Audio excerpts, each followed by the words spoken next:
You sit down meaning to check one thing. 20 minutes, tops. You look up and somehow 2 hours are gone, your thumb aches slightly, and you genuinely could not tell someone what you just watched. That specific flavor of horror, "where did my afternoon go?" is not new. A Roman philosopher wrote an entire book about it nearly 2,000 years before phones existed. His name was Seneca. Statesman, playwright, occasional advisor to an emperor who would eventually order him to kill himself, Seneca had, by any measure, a complicated career. But the piece of his writing that still lands hardest today is a short essay called On the Shortness of Life, written as a long letter to a friend who kept complaining he didn't have enough time for philosophy, for family, for anything that actually mattered. Seneca's response is blunt, and it's the whole engine of the essay. It is not that we have a short life, it's that we waste most of it. Nature didn't shortchange you. You are, in his words, extravagant with the one truly non-renewable resource you own. Here's the argument that should sting a little. Seneca points out that people guard their money obsessively. Lend someone a small amount and they want a contract, a date, interest. Try to take $1 from a stranger's hand and watch how fast they react. And yet those same people will hand over hours of their one life to absolutely anyone who asks, a meeting that didn't need to happen, a stranger's argument in a comment section, a feed engineered to keep pulling, without a flicker of resistance. We're careful about our money and reckless with our days, even though the days are worth infinitely more, because you can always make more money and you can never make more time.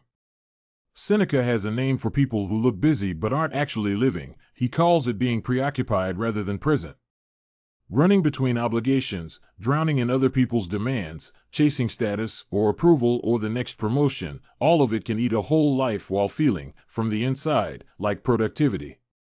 The tell, Seneca says, is that these people are always about to start living. Once this project ships. Once the kids are older.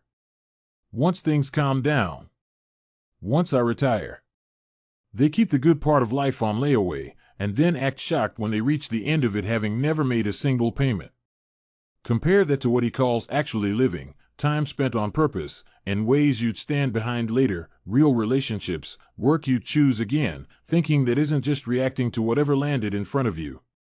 Seneca's claim is almost aggressive in how simple it is. Life is long enough, more than long enough, if you spend it well. It only looks short because most of it gets handed away for free to things that don't deserve it. So here's the Senecan version of a gut check, translated for a species that now measures its attention in screen time reports instead of sundials.